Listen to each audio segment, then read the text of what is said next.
¿Cómo le va? Muy buenas noches. Y estaba repasando, bueno, algunos de los últimos acontecimientos de estos últimos días, que son tantos los temas que nos preocupan a los argentinos, que la verdad es imposible compartir una síntesis semanal por más ajustada que sea. Así que, bueno, el contenido de lo que expreso semana a semana tiene un contenido subjetivo, que son por lo menos aquellos temas que a mí más me resaltaron. Uno de ellos tiene que ver con la entrega de los premios Martín Fierro, lo que se planteó por muchos de nuestros colegas que fueron nominados a propósito de mantener el derecho a preguntar y de poner un signo de advertencia a propósito de que en realidad los periodistas sentimos que no tenemos habilitado ese camino para preguntar aquellas dudas que, bueno, que obviamente uno siente que usted también nos plantea a nosotros en la calle y que a veces por este impedimento que hay en cuanto al acceso a la información no podemos dar de manera tan fidedigna como nosotros aspiraríamos a que así fuera. Y este impedimento está trabajado desde muchos aspectos. Yo pensaba en todo el trabajo que están haciendo colegas que se dedican a la investigación, como el caso de Vudú, y fundamentalmente me estoy refiriendo a Walcon Adamun en su trabajo absolutamente preciso acerca de lo que es esta investigación y el acompañamiento que la justicia hace sobre las observaciones del caso que podría llegar a involucrar al vicepresidente de la Nación.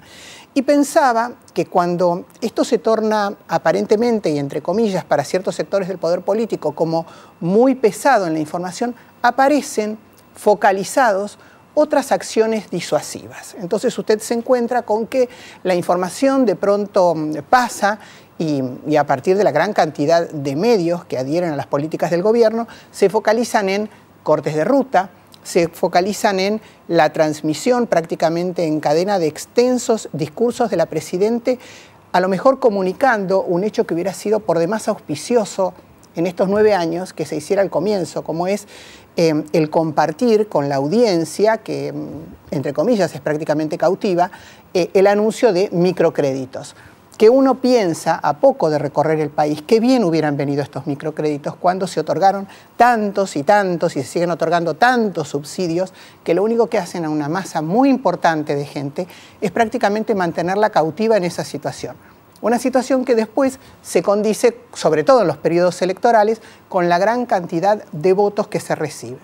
Yo creo que a nadie escapa que en nuestro país, desgraciadamente, hace 9 años había un porcentaje muy alto de la población que necesitaba urgentemente de ese asistencialismo.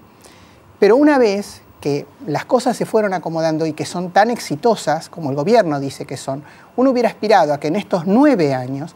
ese asistencialismo, que en realidad no tenía ninguna moneda de cambio, en el sentido de que no se capacitó a la gente hasta ahora, no tuvo un mejor acceso a la educación, no tuvo un mejor acceso a la vivienda, no tuvo un mejor acceso a la salud, que ese asistencialismo que se daba se hubiera transformado en esos microcréditos que con una buena capacitación y con educación a distancia, que hubiera sido muy oportuno que se pusiera en funcionamiento, inclusive con planes como es, por ejemplo, el fútbol para todos,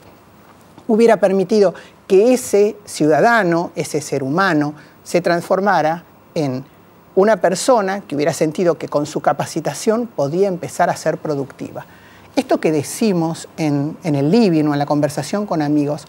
hay generaciones ya que no han visto trabajar a sus padres, que no han visto que sus padres pueden tener o sentir la dignidad de lo percibido por su trabajo. Bueno, ayer la Presidenta de la Nación habló de los microcréditos y hubiera sido además muy oportuno, y lo digo con el más absoluto de los respetos por la investidura presidencial, pero hubiera sido muy oportuno que eso no se hubiera ligado a una acción de gestión como la que la ministra de Desarrollo Social, Alicia Kirchner, hubiera tenido. Porque también ya todos sabemos, y esto hay que decirlo, que probablemente ya sea la candidata a gobernadora en la provincia de Buenos Aires por el kirchnerismo. Y yo no estoy juzgando si tiene derecho o no a ser candidata la señora Alicia Kirchner. Lo que estoy diciendo es que cuando uno otorga algo, por lo menos, eso es lo que a mí me enseñaron, que soy nada más que una humilde ciudadana que se crió en el barrio de Flores, es que cuando uno da algo, lo que debe hacer es no hacer sentir al otro que se lo está dando. Entonces, lo que son las comunicaciones a través de los discursos, por lo menos eso es lo que manifestó la Presidenta, que ella no da conferencias de prensa, porque ella lo que tiene que comunicar y decir lo hace a través de sus discursos y no admite, por supuesto, repreguntas. Bueno, eso que la señora Presidente comentó hubiera sido fantástico, que se presentara como una política de gobierno y la verdad que los periodistas hubiéramos podido constatar al día de hoy si las cifras que se dicen, a propósito si son 1.345,3 los microcréditos otorgados o 1.227,5, los periodistas pudiéramos tener un acceso fidedigno a la información y una constatación de que eso verdaderamente se hizo. Y ahora sí, vuelvo a la investigación o a los elementos que hasta ahora tenemos con respecto a la investigación que se hace sobre el accionar del vicepresidente de la Nación. De eso no se habla desde las esferas del gobierno, como tampoco se habla de la situación del dólar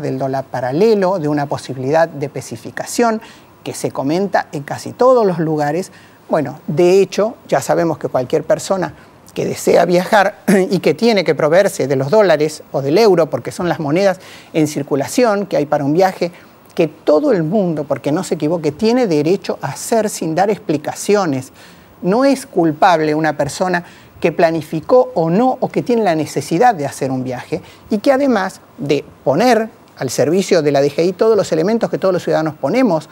Estas son épocas de vencimiento, en el adelanto a ganancias, en bienes personales, en cargas sociales, en todo lo que uno cumplimenta. Que además de eso tenga que firmar un papel en donde referenda todo aquello que ya sabe la DGI que tiene en su poder. Bueno, dejando esto de lado, le digo que hoy nos va a acompañar el diputado Claudio Lozano. Claudio Lozano es uno de los legisladores que presentó, por lo menos ante la justicia, las primeras dudas a propósito de ciertos manejos que se habrían hecho en el ANSES en un área que era de responsabilidad del actual vicepresidente de la Nación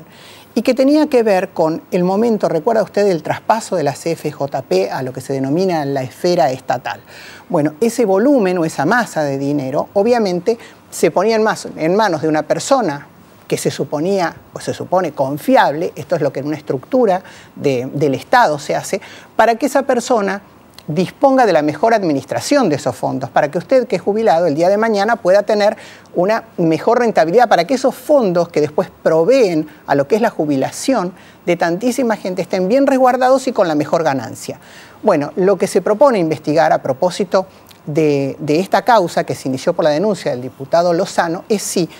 dos personas que dependían de la responsabilidad en ese momento del vicepresidente de la Nación, con información privilegiada, transformaron esa posibilidad de manejo de dinero en la compra de acciones de dos sociedades que comenzaron cotizando en bolsa con 70 y pico pesos la acción y terminaron en 90 y pico, pero que con la particularidad, y esto nos lo va a especificar bien Lozano, de que ellos eran parte integrante de esas sociedades también.